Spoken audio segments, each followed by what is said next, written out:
kaum muslimin yang dimuliakan oleh Allah Tabaraka wa Ta'ala, terkait dengan zakat yang diwajibkan bagi kita, bagi seorang muslim, yaitu zakatul fitr, di mana zakat fitrah adalah suatu kewajiban bagi mereka di saat menjelang Idul Fitri.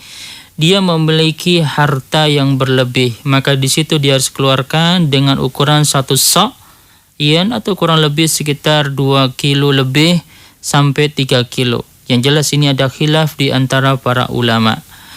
Nah, dalam hadis yang disebutkan oleh Nabi Shallallahu Alaihi Wasallam, memang di situ disebutkan dengan hadis yaitu kurma, gandum, anggur, keju, yang makanan pokok. Nah, maka di sini dikiaskan di antara para ulama bahwa ketika itu di suatu tempat yang tidak ada, maka di situ dikiaskan apa makanan pokoknya. Kalau di negeri kita adalah beras, ya, kita zakatnya dengan beras. Jadi kita kembalikan kepada kebiasaan di daerah tersebut. Ini yang perlu kita pahami dari hadis Nabi Shallallahu Alaihi Wasallam. Tapi kalau daerah tersebut misalnya kebiasaannya gandum, ya silakan gandum. Cuma kalau daerah tersebut yang tidak terbiasa makan gandum, lalu zakatnya dengan gandum, kan ini sesuatu yang tentu berbeda. Kenapa? Karena gandum di sini dikembalikan kepada kebiasaan di daerah tersebut. Maka kita kembali zakat di mana di daerah tersebut yang menjadi bahan makanan pokoknya. Kalau di sana yaitu biasa gandum, maka kita zakat gandum. Kalau di sana yaitu misalnya beras, ya kita zakatnya dengan beras dengan ukuran tadi yang disebutkan di antara para ulama. Jadi setiap yang menjadi bahan makanan pokok, maka itu bisa digunakan sebagai zakat fitrah.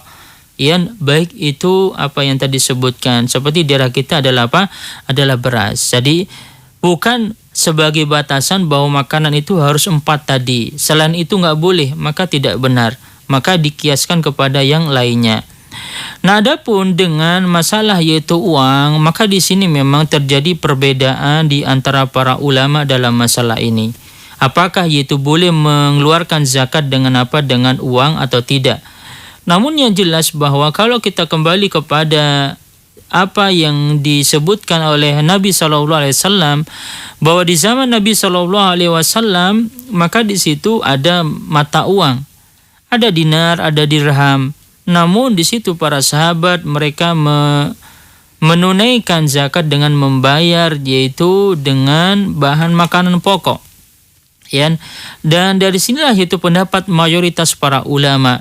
Kebanyakan para ulama berpendapat bahwa zakat fitrah adalah mengikuti apa yang disebutkan oleh Nabi Shallallahu Alaihi Wasallam, mengikuti apa yang disebutkan oleh sahabat Nabi Shallallahu Alaihi Wasallam. Dengan apa? Bahan makanan pokok. Karena ini yang lebih mengena dan lebih sesuai dengan apa dari hikmah adanya zakatul fitr. Karena hikmahnya adalah bagaimana kaum muslimin di hari raya itu merasakan kecukupan, merasakan cukup saat itu.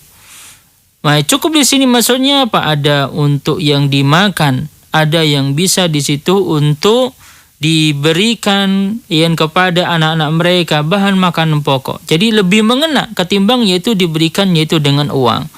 Kalau uang khawatir nanti bukan dibelikan bahan makanan pokok, khawatir nanti kalau masuk kantong ayahnya nanti bukan beli beras, malahan yaitu beli yang lain. Nanti beli malahan yaitu rokok, bahkan beli sesuatu yang lain. Kalau masuk kantong ibunya nanti malahan bukan beli makanan pokok, khawatir nanti beli apa? Beli baju baru, baju lebaran malahan. Jadi nggak sesuai, nggak mengena dari tujuan zakatul fitr. Makanya yang pas, yang sesuai agar mengena semuanya, maka berikan kepada mereka zakatul fitr. Dan inilah yang ada di zaman Nabi Shallallahu Alaihi Wasallam. Maka ini yang bisa kita sampaikan. Yang jelas bahwa yang terbaik adalah dengan zakatul fitr, yaitu zakat fitr dengan beras atau bahan makanan pokok yang ada di tempat kita. Adapun dengan uang ini khilaf di antara para ulama, wallahu alam bissawab.